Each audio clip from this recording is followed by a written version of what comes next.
pregunten, ahí sí lo pueden encender, ¿vale? Bueno, muchachos, para hacerles un resumen de lo que hemos visto hasta ahora, ¿por qué es importante la glicólisis? Bueno, la glicólisis es una fuente muy importante porque la glucosa es la principal fuente de energía para tejidos como por ejemplo el cerebro, ¿ok? El cerebro, músculo, de tal manera entonces que se da un primer tipo de glicólisis, que es una glicólisis anaeróbica, o sea, no hay presencia de oxígeno, que es justamente que en el proceso desde glucosa hasta piruvato, ahí donde obtenemos entonces dos moléculas de ATP. Pero si seguimos entonces en ese proceso en el cual consumimos oxígeno o utilizamos oxígeno, dentro de ese proceso se agrega otra ruta metabólica, que es el ciclo de Krebs, la cadena respiratoria, finalmente la fosforilación oxidativa. Al pasar entonces desde glucosa hasta finalmente la producción de ATP de 32 moléculas de ATP al final de la fosforilación oxidativa, estaríamos hablando entonces de que es un proceso conocido como glicólisis aerobia. Caso contrario, terminamos la glucosa hasta piruvato, ahí sería una glicólisis anaerobia. Finalmente, si pasamos de piruvato a lactato, por ejemplo, estaríamos entrando entonces en un proceso que se llama fermentación. ¿Ok? La importancia entonces de la glicólisis ya la acabo de nombrar, pero acuérdense que también dentro de la glicólisis existen muchos intermediarios que pueden incluso aminoácidos, otros tipos de carbohidratos que pueden convertirse de tal manera que pueden entrar, por ejemplo, a la ruta metabólica de la glicólisis y finalmente entonces llevar a ese proceso catabólico. Esta primera parte que estoy explicando hasta fosforilación oxidativa, que espero llegar a hoy, a esa parte, es la parte catabólica, ¿ok? La próxima clase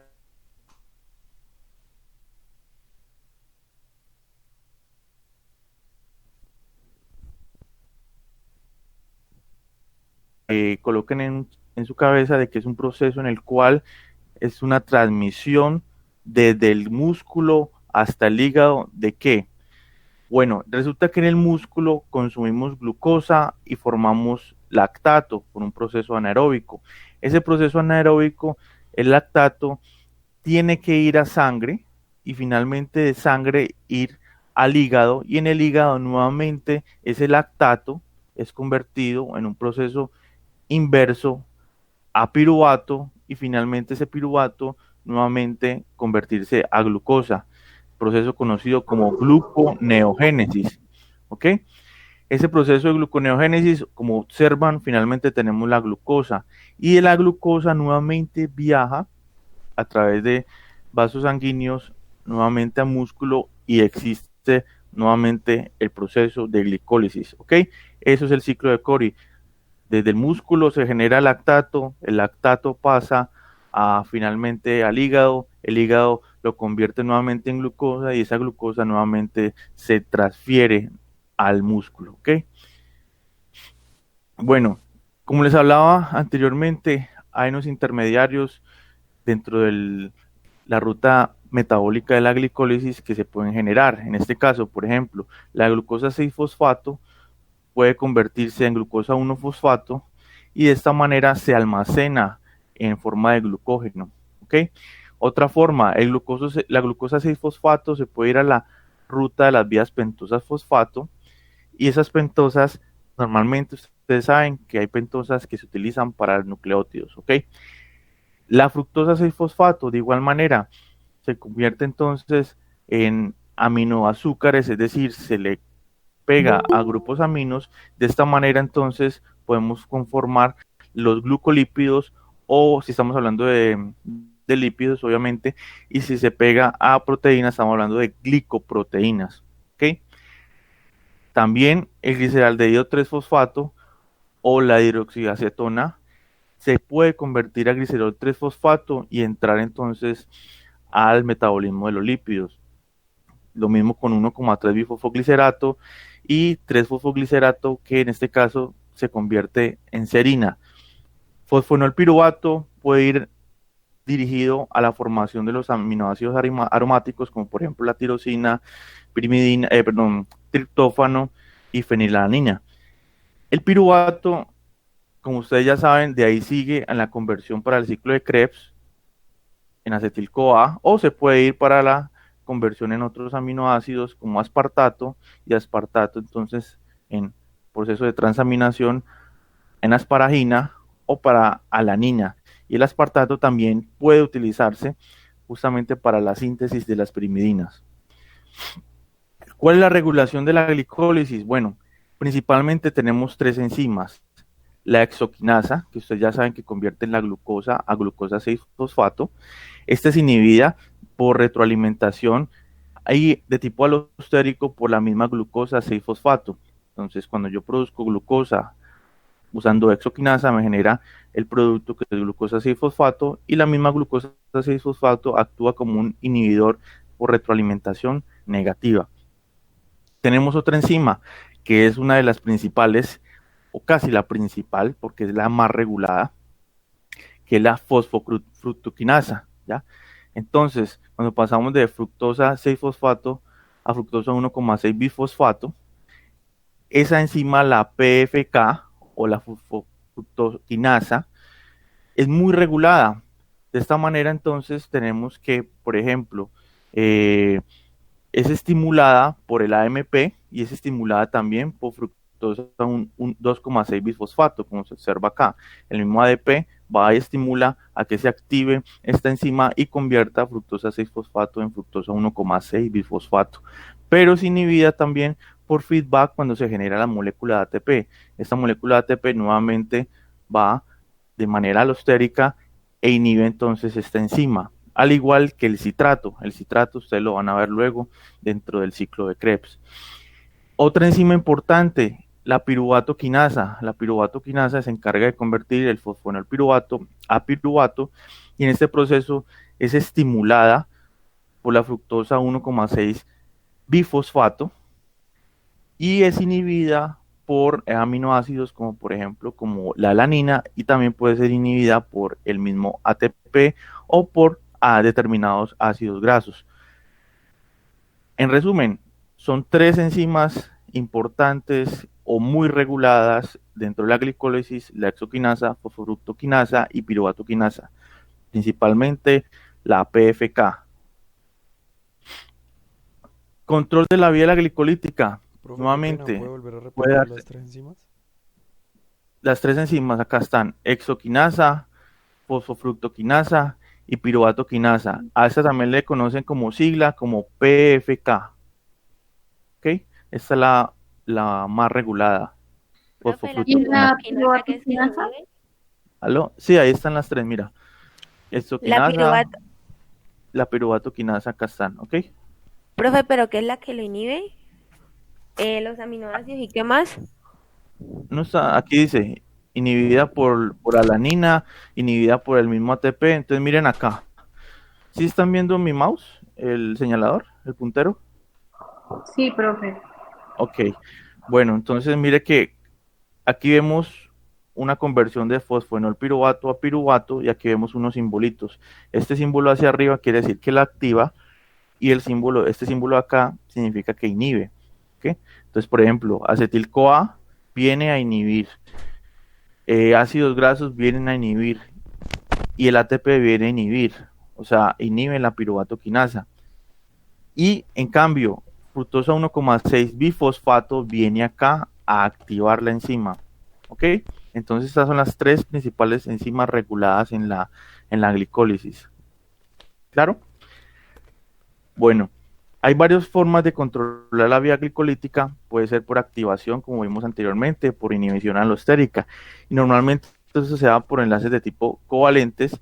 Y esto, como les dije anteriormente, por ejemplo, la glucosa 6-fosfato inhibe por retroalimentación negativa a la exoquinasa. Acá vemos nuevamente la fructosa 6-fosfato convertida a fructosa 1,6 bifosfato por la fosfofructoquinasa 1, de tal manera que la inhibe el citrato, la inhibe el ATP, la estimula la enzima, la AMP y la fructosa 2,6 bifosfato. Y lo que había hablado anteriormente, la piruvatoquinasa es estimulada por fructosa 1,6 bifosfato, pero es inhibida por ATP. ¿Ok?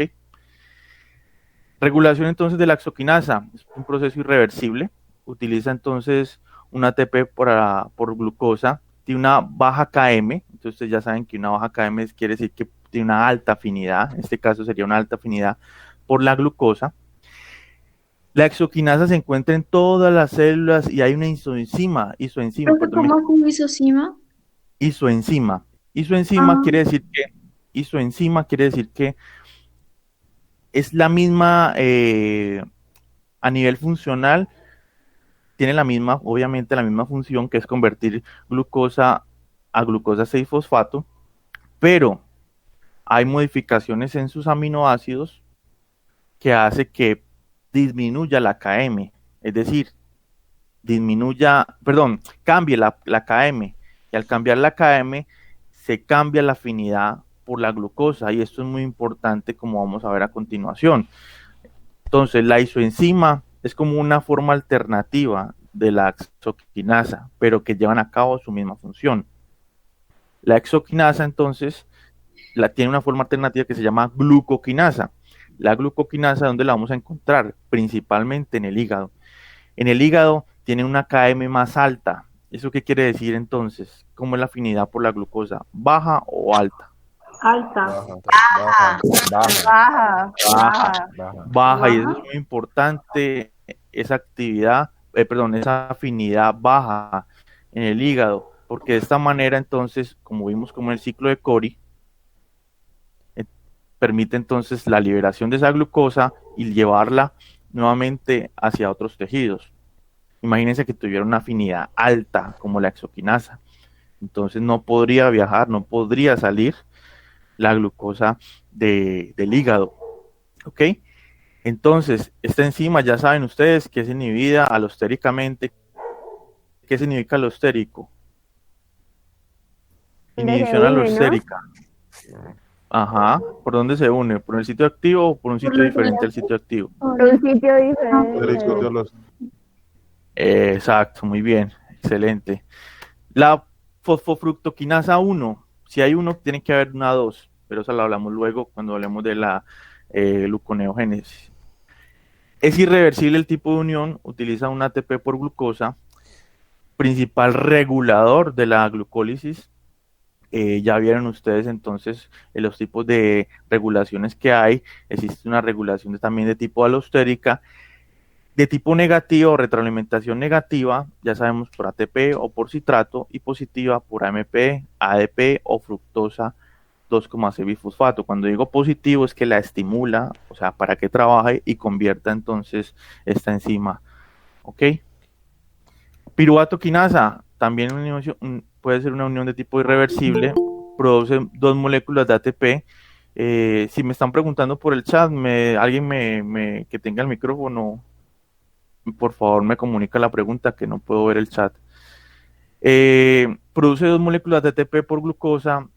En este caso también tiene una regulación de tipo alostérico, negativamente por ATP, acetil-CoA, que hace parte ahorita del ciclo de Krebs, ácidos grasos y alanina. Regulación que estimula el funcionamiento de la piruvato quinasa, la fructosa 1,6 bifosfato. Bueno, acabamos entonces la regulación alostérica de la exoquinasa. Entonces, la exoquinasa, ustedes ya saben que es inhibida por la glucosa 6-fosfato, ¿ok? Por una retroalimentación negativa. Entonces, la fosfofructoquinasa, ya saben nuevamente que el ATP y el citrato, debido, por ejemplo, a bajas pHs, va a actuar como inhibidor del proceso de la glicólisis, específicamente actuando sobre la fosfofructoquinasa. ¿Okay? Entonces ahí vemos como un bajo pH, eso hace que se genere una inhibición por ATP. ¿A quién? A la FOSF o la PFK1, tipo 1, recuérdese. Bueno, acá vemos entonces esa misma PFK1 o fosfofructoquinasa. Resulta que cuando hay aquí solo estamos mostrando en esta gráfica el efecto de inhibición y el efecto de activación. Profe, disculpa, ¿te puedes devolver una para tomar el screen? No, pero yo le subo, acuérdese que yo le subo siempre las diapositivas. Listo, dale, profe. Yo creo que esta ya está subida al Classroom. ¿Perdón? Sí, ya están subidas. Listo. Entonces, estaba hablándole aquí de la curva en la cual se muestra la inhibición por parte de la fructosa, perdón, de la PFK1, en el cual tenemos entonces cuando hay mucho ATP, ustedes ven que la velocidad va a cambiar, va a disminuir la velocidad. Por lo tanto, entonces ahí ven que hay un efecto de inhibitoria por parte del ATP.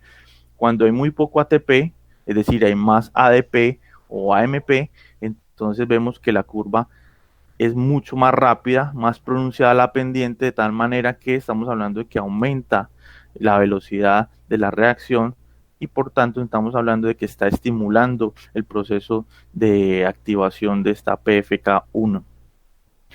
Otros ejemplos acá con la PFK1, vemos entonces el efecto de la fructosa 2,6 bifosfato. Miren cómo está la velocidad.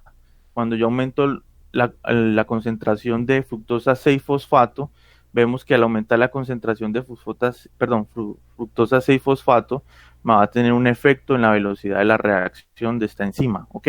Aquí vemos, por ejemplo, que si aumenta 2,6 bifosfato, la velocidad aumenta, ¿ok? Entonces ahí vemos que el fructosa 2,6 bifosfato ayuda entonces como un estimulante. Y acá lo vemos también nuevamente. La fructosa 2,6 fosfato en verde quiere decir que está estimulando a la PFK1 para que se dé esta reacción, ¿ok? Al igual que el ATP. Efecto contrario tiene el citrato y el ATP, ¿vale? Eso es lo que quería mostrar en estas curvas, la velocidad. Entre más cerquita acá se ve más velocidad esta curva verde que esta, lo mismo que esta.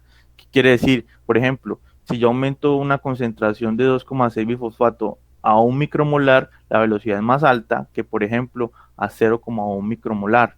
Y cuando no agrego 2,6 bifosfato, miren que esta sería la velocidad en rojo. ¿Ok? Lo mismo con el ATP. Si el ATP entonces tiene una concentración de 0, entonces vemos la velocidad como se disminuye. Entonces, de ahí manera, también observamos que al aumentar la concentración 1 micromolar de 2,6 bifosfato, me aumenta también la velocidad. La exoquinasa y la glucoquinasa, miren como ven en el eje de las Y, la actividad con respecto a la concentración. Entonces, ¿eso qué quiere decir? Tenemos una exoquinasa 1, la exoquinasa 1, que ya sabemos que convierte, tiene una isoforma que es la exoquinasa 4. Esa exoquinasa 4, también conocida como glucoquinasa, tiene entonces una actividad enzimática mucho más baja, por lo que tiene una KM más alta o más baja por la glucosa. Una KM más alta, muy bien. Bueno, rutas de utilización entonces de los distintos sustratos que entran a la glucólisis. Aquí les muestro de inmediato cómo vamos a relacionar ya sea el metabolismo de las grasas o metabolismo de otros tipos de carbohidratos, a dónde entran también. Vemos que la lactosa es un disacárido que permite entonces la liberación de glucosa y galactosa, y la galactosa es usada y convertida a glucosa 1,6 fosfato y entra entonces a la glicólisis. La maltosa se convierte entonces a glucosa y entra entonces también a la formación de glucosa 6-fosfato. De igual manera, entonces la manosa puede entrar también a convertirse en fructosa 6-fosfato, y la fructosa, que hace parte de un disacárido que es la sacarosa, también podría entrar a la glucólisis a través de la conversión a fructosa 6-fosfato.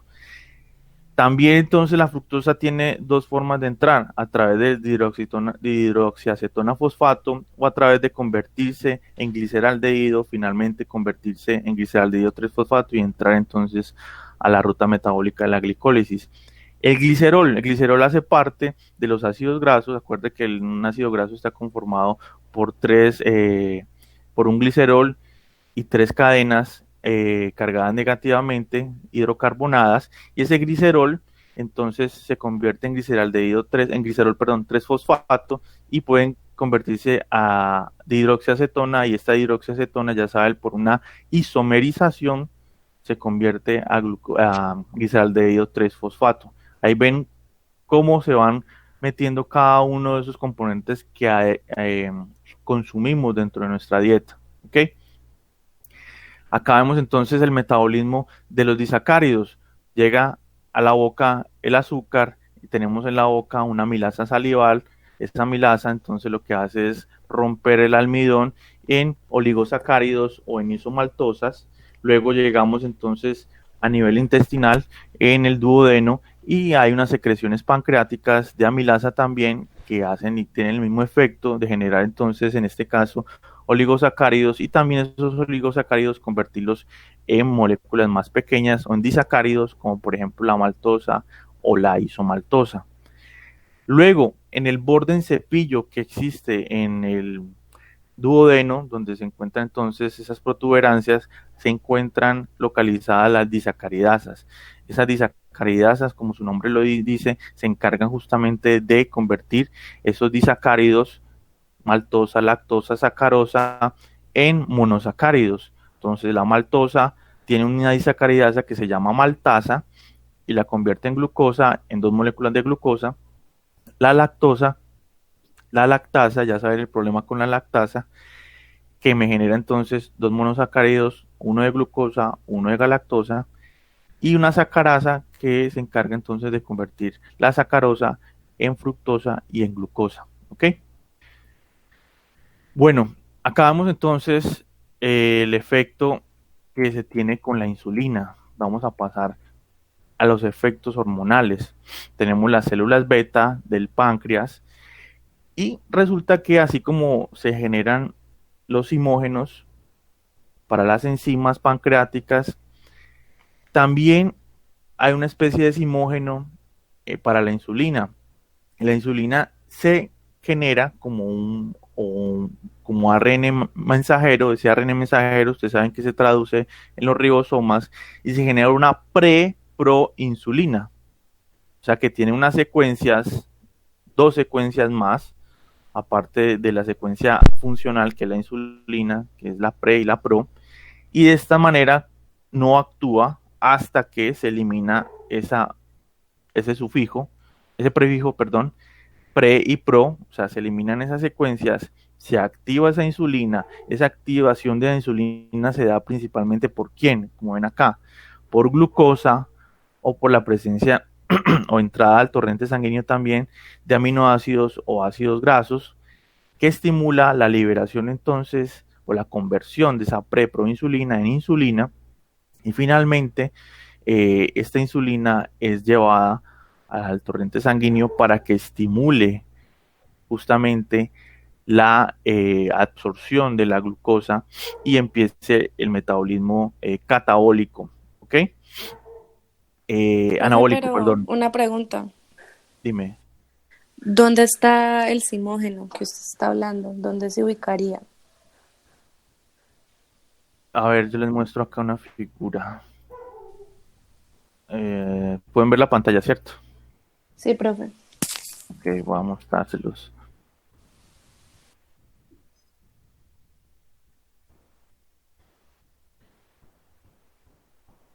Bueno, acá pueden observar preproinsulina. Mire que tiene la parte amarillita, roja sería entonces la insulina, ¿ok? Resulta que en un proceso que ustedes van a conocer más adelante, o no sé si ya lo vieron, me imagino que ya lo vieron en biología celular, proceso de corte y empalme.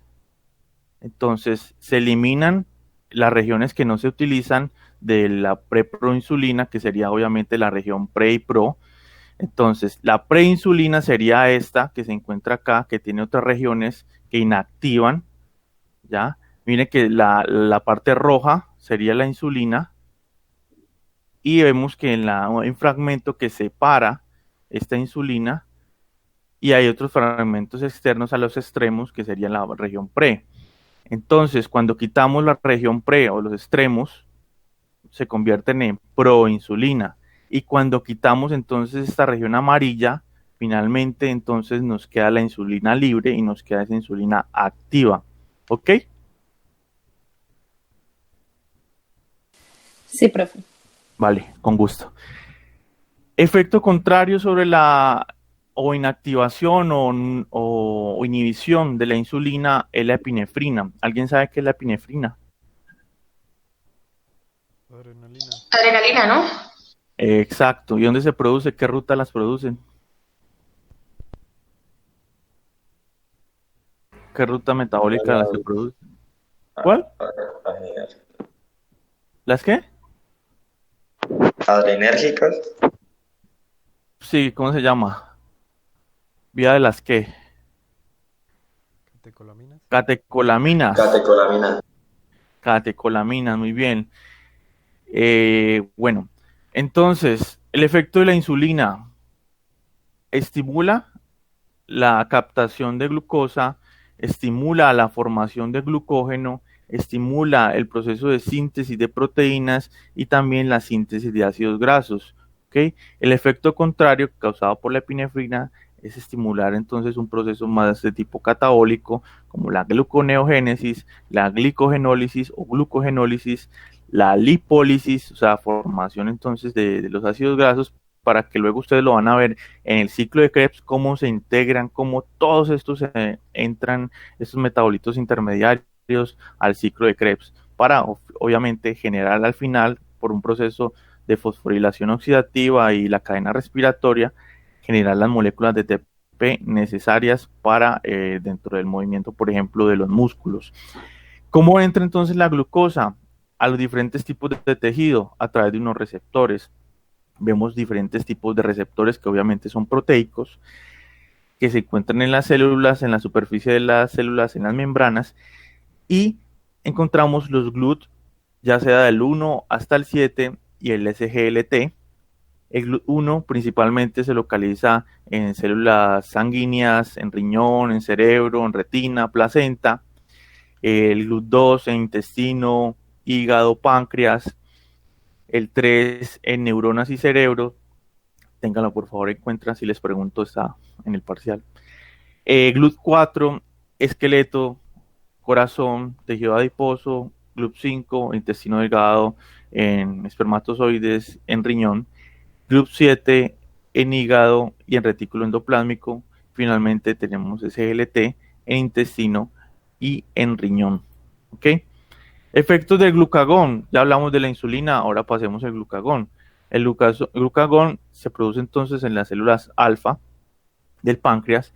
Este glucagón entonces va a ser estimulado tanto por la adrenalina como por determinados aminoácidos y va a ser inhibido ya sea por la insulina.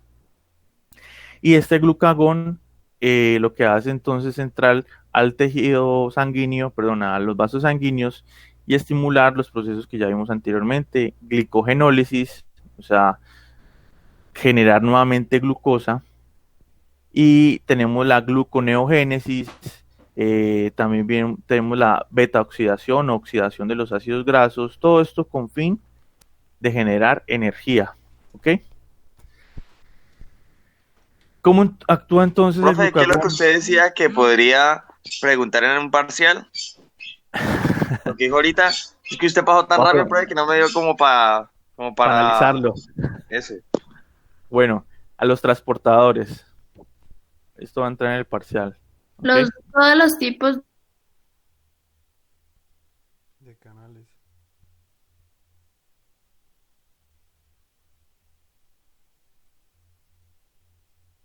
Profe, ¿puedo ir un poquito más despacio? Es que va a 1000. Voy a 1000. profe.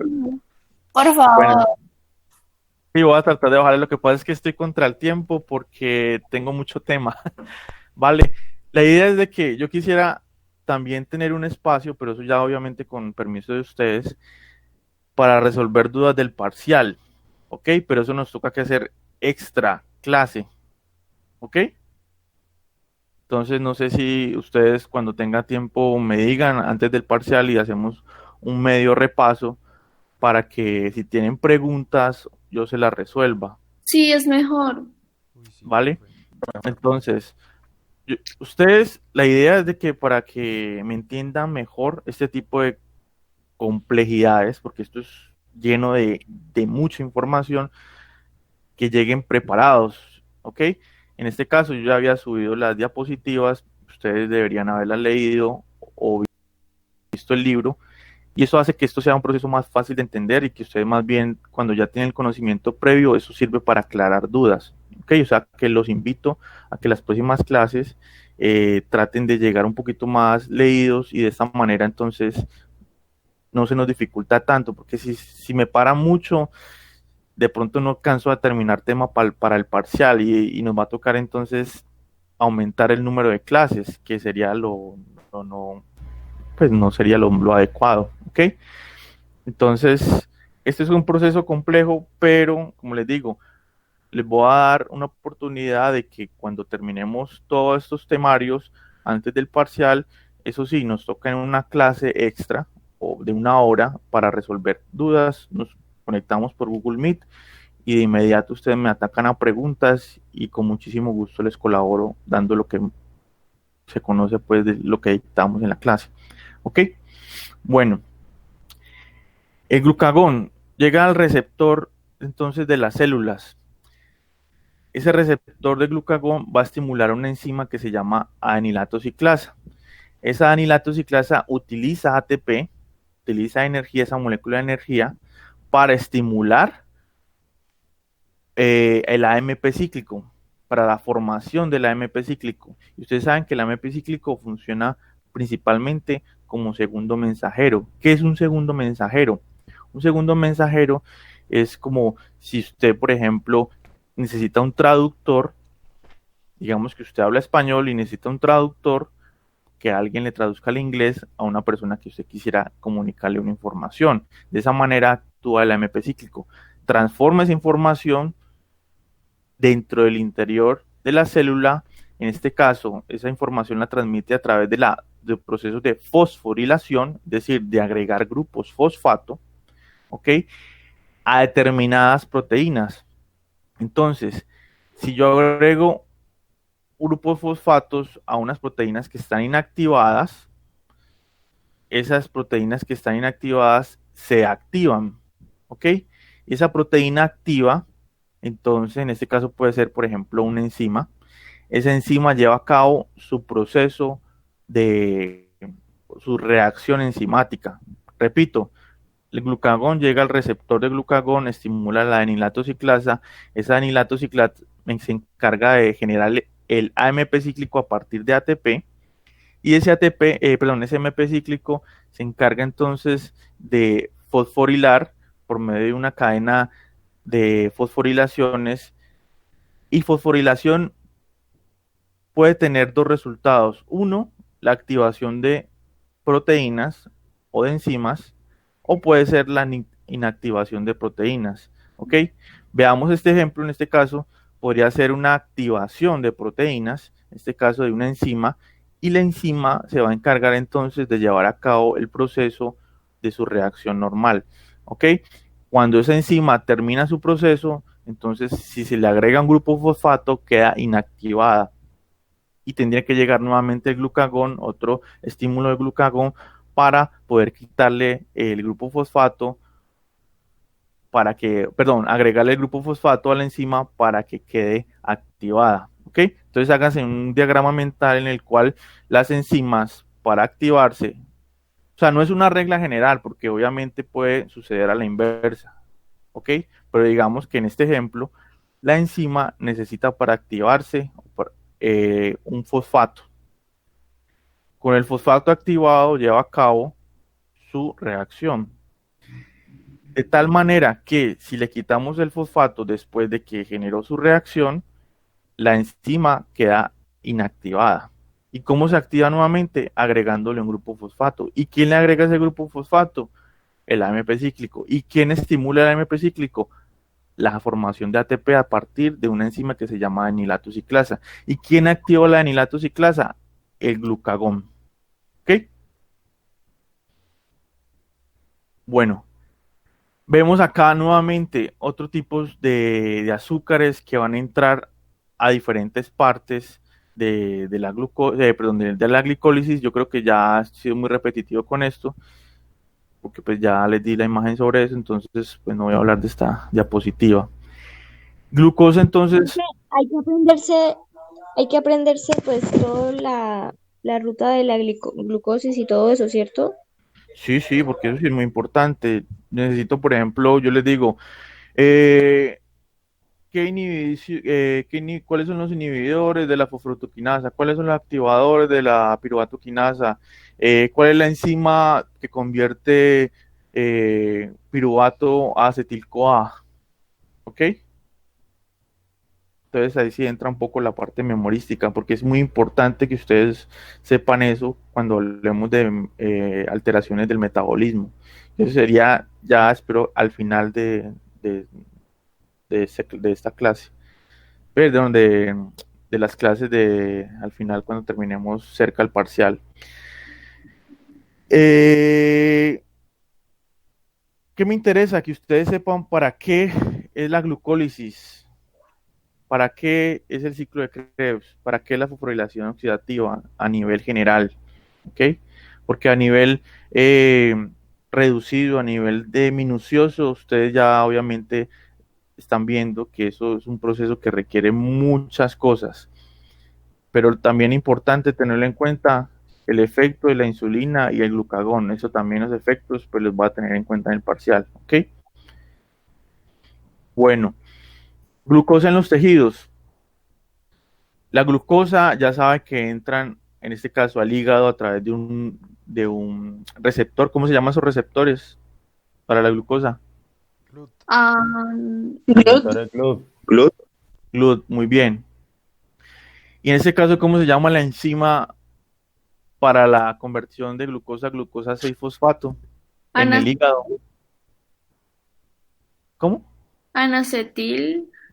No. No, Es fosforotoquina, ¿no? no. Una exoquinasa. Ah, La exoquinasa 4. ¿Cómo se llama la exoquinasa 4? Gluco. Glucoquinasa, muy bien. Entonces, cuando les digan glucoquinasa, imagínense de inmediato 4. que está en el hígado. Estamos hablando de hígado. Pregunta de parcial. ¿Dónde se localiza la glucoquinasa? Hígado. ¿Ok? Bueno, vemos que también los aminoácidos llegan a través del intestino, entran al hígado, y en el hígado entonces se dividen a diferentes rutas. Hay aminoácidos que se convierten a piruvato, hay aminoácidos que se convierten en acetil-CoA, hay aminoácidos que entran como intermediarios metabólicos y se transforman a unos intermediarios que se encuentran en el ciclo de Krebs. También igualmente los kilomicrones, que ustedes ya saben que transportan colesterol y ácidos grasos.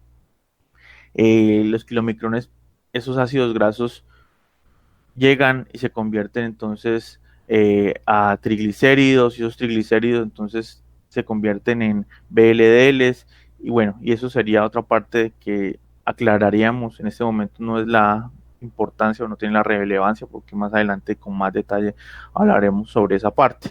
Pero entonces acá vemos como en el adipocito, ustedes no saben, pero en el adipocito también obviamente tiene unos receptores de glucosa, y también se produce todo ese metabolismo que hemos hablado. Generalmente ese metabolismo tiene una función que sería, dentro del adipocito, almacenar grasa, ¿ya?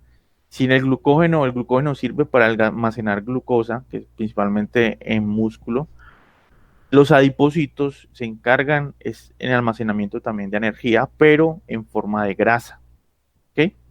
Y eso por eso es que se especializan en esas células en almacenar muchos ácidos grasos. Resulta que la glucosa es la principal fuente de energía para el cerebro. Entra su ciclo normal, genera entonces el ciclo tricarboxílico, o sea que estamos hablando de una glicólisis aerobia, Pero si por algún motivo se reduce la entrada de glucosa, entonces el cuerpo tiene que pasar a esta segunda parte, a utilizar esos depósitos de ácidos grasos en el adipocito y convertirlos de tal manera que se llama eso beta oxidación, y esa beta oxidación va a entrar al ciclo de Krebs, y en el ciclo de Krebs me va a ayudar entonces a generar energía también. Pero dentro de ese metabolismo se generan unos cuerpos que se llaman cuerpos cetónicos, que también entran al ciclo de Krebs a través de la conversión de acetilcoenzima A, que ya la vamos a ver ahorita en el ciclo de Krebs. El problema con esto es que si hay un aumento de cuerpos cetónicos, podemos entrar a una disminución del pH, porque los cuerpos cetónicos también viajan a través de la vía sanguínea. Hay una disminución del pH. Cuando hay una disminución de pH, estamos hablando de algo alcalino o ácido. Ácido. Así. Ácido. Muy bien. Entonces, al disminuir el pH, entramos en un proceso que se llama acidosis. ¿Producida por quién? Por los cuerpos cetónicos. Entonces se llama cetoacidosis. Cetoacidosis que normalmente se presenta en pacientes diabéticos tipo 2. Cetoacidosis diabética. Esa cetoacidosis diabética me produce finalmente, puede llevar al coma. Entonces, principal fuente de energía, glucosa para el cuerpo. Si no tenemos la suficiente fuente de glucosa, entonces sigamos con las grasas. Si se acaban las grasas o las grasas no son suficientes, entonces tenemos que echar mano ¿de qué sigue? Músculos. De los músculos. Los músculos tienen que... Proteína. Aminoácidos. Exacto. Entonces, cuando una persona está caquéxica, ¿alguien sabe qué es el término caquéxico? No. Bueno, es cuando una persona está desnutrida o está muy flaca, digámoslo así en términos coloquiales. Estas personas no tienen la suficiente entrada, ya sea de alimentos o porque tienen, por ejemplo, una enfermedad crónica, y eso hace que el cuerpo tenga que consumir las reservas de proteínas también, y eso hace que entonces estas personas sean muy delgadas, no tengan casi músculo, e incluso se puede llegar a ver muy cadavéricas. ¿Ok? Entonces ya saben lo que pasa con la cetoacidosis diabética, dónde entran los cuerpos cetónicos en el ciclo de Krebs. ¿Ok? Bueno, acá es como la repetición de la repetidera. Acá vemos en diferentes tipos de órganos cómo también se dan los mismos procesos de glicólisis, al igual que en el músculo, al igual en el cerebro, al igual en los adipocitos y en el hígado. También se da los procesos, en este caso, de, ¿cómo se llama eso? De lipólisis, generación de ácidos grasos, principalmente en los adipocitos y también en el hígado. Y el metabolismo principal que se da en en el cerebro es un metabolismo que utiliza principalmente la glucosa, ya saben, ¿no? Y en el músculo, el metabolismo que se utiliza también es la glicólisis aerobia o anaerobia, y además de esto utiliza como complementos bastante la fosfocreatina o la creatina, que ustedes ya saben, ¿no? Y ya saben que si se genera lactato acá en el músculo, por el ciclo de Cori, el lactato viaja hasta el hígado, y en el hígado entonces se convierte a glucosa y se devuelve la glucosa al músculo para que nuevamente sea catabolizada. ¿Ok? Importancia biomédica. Dime. Una pregunta del anterior. Sí. Dijiste que lo de en el cerebro de glucosa al ciclo de Krebs era aerobia, y se supone que el metabolismo aerobio no empezaba desde la fosforilación oxidativa. Sí, no, pero el metabolismo aerobio empieza desde el ciclo de Krebs. Ah, Cuando entra. pero Dime. no hay consumo de oxígeno, ¿no? Al inicio. No hay consumo. Porque es que en el ciclo de Krebs como vamos a ver más adelante, está asociado a la cadena respiratoria y a la fosforilación oxidativa, ¿ok? Pero hasta esta parte lo que se están generando son unas oxidaciones, perdón, unas reducciones que ustedes lo van a ver, que son el NADH, el FADH, principalmente generados en el ciclo de Krebs, ¿ok? Que van a ser muy importantes, ¿por qué? Porque van a utilizar como monedas de intercambio de protones, se genera un gradiente de protones, y ese gradiente de protones me genera una energía, y esa energía obviamente sería el ATP. De ahí entonces que sumados a los ATP anteriores, desde la glucosa hasta el piruvato, y también generado algunos en el ciclo de Krebs, se van sumando con los ATPs producidos por el NADH y por el FADH. Entonces todo esto se suma y me genera al final una glicólisis aerobia, me generan un total de 32 moléculas de ATP, ¿ok? Pero recuerdo, la glucosa cuando se convierte a piruvato, hasta allí, estamos hablando de glicólisis, ¿qué tipo? ¿Aerobia o anaerobia? Aerobia. No. Anaerobia. Anaerobia, porque si llega Es de ahí, anaerobia. es anaerobia, porque ¿cuántas moléculas de ATP me generan? ¿Dos? Dos. Dos. 2, excelente. Eso, condensación. De allí, cuando pasamos a convertir el piruvato en acetil-CoA ya de inmediato va a entrar al ciclo de Krebs. Esa Y es cuando ya aerobia. entra al ciclo de Krebs, ya estamos continuando el proceso de glicólisis aerobia, que se termina ¿dónde? En fosforilación oxidativa. Oxidativa. Entonces el paso es el siguiente: glucólisis anaerobia pasa a ciclo de Krebs, y de ciclo de Krebs cadena respiratoria, y de cadena respiratoria fosforilación oxidativa. Todo eso, glicólisis aerobia, ¿ok? Si la glucosa termina en piruvato y el piruvato coge otra vía, que sería en el músculo, por ejemplo, la generación de lactato por un proceso que se llama como Fermentación. fermentación, entonces ahí estaríamos hablando que todo eso es un proceso anaeróbico, es un proceso, proceso. Pero si yo digo glicólisis aerobia, es solamente desde glucosa hasta piruvato. ¿Por qué digo que es un proceso? Porque no quiero que me confundan de glucosa a piruvato y de piruvato a lactato como glicólisis anaerobia. No quiero que me confundan eso. Quiero que quede claro que de glucosa a piruvato solamente estamos hablando de glicólisis anaerobia, ¿ok? Que si le Profe, una sumamos pregunta. la fermentación, estaríamos hablando de un proceso anaerobio. Dime. Cuando se forma la fermentación, eso nos va a dar origen a cuerpos cetónicos, ¿no?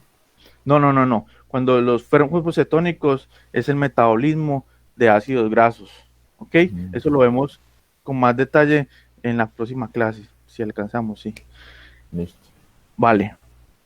Importancia biomédica.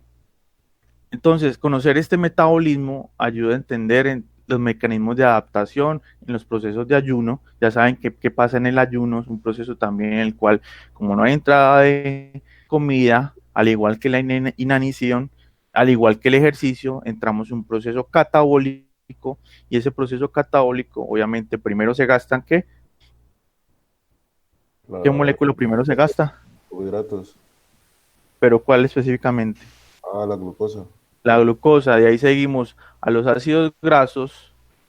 Al utilizar los ácidos grasos, unos intermediarios que son los cuerpos cetónicos, que ya saben que entran al ciclo de Krebs como acetil-CoA, se utilizan, y finalmente entonces, como vamos a ver luego, en el ciclo de Krebs entra también los aminoácidos, ¿ok?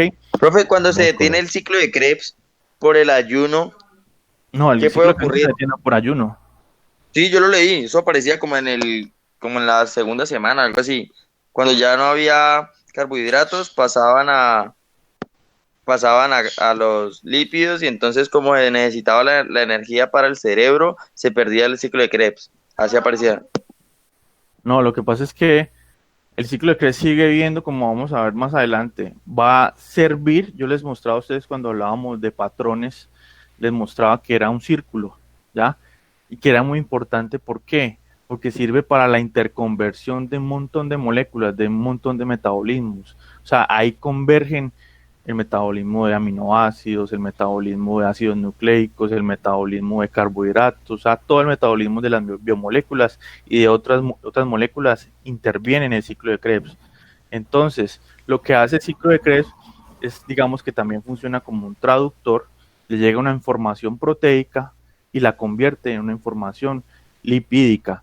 Llega una información proteica y la convierte entonces en una información, digámoslo así, glucolítica, ¿ya?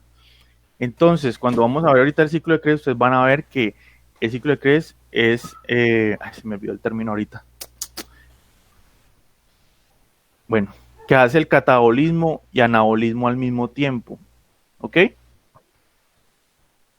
Cuando hablamos de ciclo de Krebs, van a ver que hacen las dos cosas al mismo tiempo. Dentro de ese proceso catabólico, que ustedes ya van a terminar en fosforilación oxidativa, también hay un proceso anabólico inverso, que por ejemplo se interconvierten los lípidos en glucosa, los aminoácidos también en glucosa, pero ya lo vamos a ver más adelante, ya en la próxima sesión, ¿ok? Perdón, en la próxima diapositivas. Bueno, ya saben que un funcionamiento normal de la glucosa, perdón, del glucagón, de la insulina, esas hormonas, debido a que haya intoxicaciones o uso de medicamentos en exceso, por ejemplo la metformina, puede generar entonces alteraciones. Bueno, desórdenes por el azúcar. Ya saben entonces, cuando hay desórdenes por sucrosa, que puede ser por una alteración metabólica, cual no funciona entonces esta disacaridasa, conduce entonces a una intolerancia que igual cuando comemos esta sucrosa nos genera diarrea y flatulencias. Efecto similar nos ocurre entonces con la lactosa. Cuando la lactosa no se produce, entonces también nos genera un efecto de flatulencias y diarreas, ¿ok? Existen otros también problemas con otras disacaridasas, como la maltasa, isomaltasas y otro tipo de disacaridasas que convierten la lactulosa, la trealosa, que estos principalmente hacen que no se puedan absorber, ¿ok? Pero de pronto no son tan significativos estos disacáridos mientras dentro de la dieta sigamos adquiriendo glucosa, ¿ok? Glucosa, digamos, en forma de sacarosa, ¿ok? Bueno, hipoglicemia. ¿Qué va a pasar con la hipoglicemia? La hipoglicemia, ¿qué es? Unos niveles bajos de glucosa en sangre. ¿Por debajo de dónde? De 40 miligramos por decilitro, ¿ya? Esos niveles de glucosa bajo en sangre estimula de todas maneras unos procesos que ustedes ya vieron, que justamente es la estimulación de la beta oxidación o estimulación de que los ácidos grasos se genere, conviertan de tal manera a glucosa y nuevamente, por ejemplo, le llegue la glucosa al cerebro, o si no, utilizar aminoácidos, o si no, utilizar unos procesos en el que se llama gluconeogénesis, o sea que pasamos al revés, pasamos de piruvato a glucosa, ¿ok? Entonces, esos procesos reducidos de glucosa en sangre los conocemos entonces como hipoglicemia, que estimula el centro regulador del hipotálamo, y este centro regulador del hipotálamo junto a la glándula pituitaria estimulan unas hormonas que es la ACTH y que van entonces ¿cómo se llama la región de encima del riñón? Corteza suprarrenal. Corteza suprarrenal. Y esa corteza suprarrenal estimula la liberación de cortisol y de la generación de la epinefrina, ¿ok? Al igual entonces que estimula el páncreas, y el páncreas va a estimular entonces el glucagón. O sea que el glucagón es un proceso una hormona que se asocia a procesos catabólicos o anabólicos. Catabólico. Catabólicos. O sea que cuando estamos hablando de ejercicio, estamos hablando de que se estimula el glucagón o la insulina. El glucagón, ¿no? Glucagón. Perfecto. Inanición. ¿Qué se estimula? ¿El glucagón o la insulina? La insulina. Insulina. La insulina es más que todo para procesos de anabolismo, de reserva. Háganse siempre ese imaginario de que llega la ardillita y están en invierno. Antes de que llegue invierno tienen que guardar alimento. Eso hace similar la insulina. ¿Ok? En cambio el glucagón es el que empieza a gastar de todo. Necesita gastar. ¿Ok? Bueno, entonces, la diabetes tipo 1, ¿qué va a pasar? La diabetes tipo 1 va a haber una activación del sistema inmunológico. Esa activación del sistema inmunológico va a generar una reacción autoinmune que van a destruir las células beta del páncreas y eso conduce a una pérdida de la insulina o a la capacidad de secretar la insulina y por tanto esto contribuye a la formación de la diabetes tipo 1, que viene acompañado de unos signos: poliuria, es decir, que una persona tiende a orinar más, porque no entra a la sangre, perdón, no entra a los tejidos la glucosa para ser consumida, entonces la persona entra a un estímulo de que consuma más comida, que se llama polifagia, y como hay alta concentración de glucosa, estamos hablando que hay un fluido hipertónico, y como es hipertónico, entonces hay una pérdida de líquido, digámoslo así, hay más deshidratación y eso lleva a la poliuria y a su vez entonces esto lleva a la polidipsia. La polidipsia sería entonces a tener sed continuamente al estar continuamente tomando y tomando y tomando agua para reducir esa osmolalidad o esa concentración de glucosa en sangre.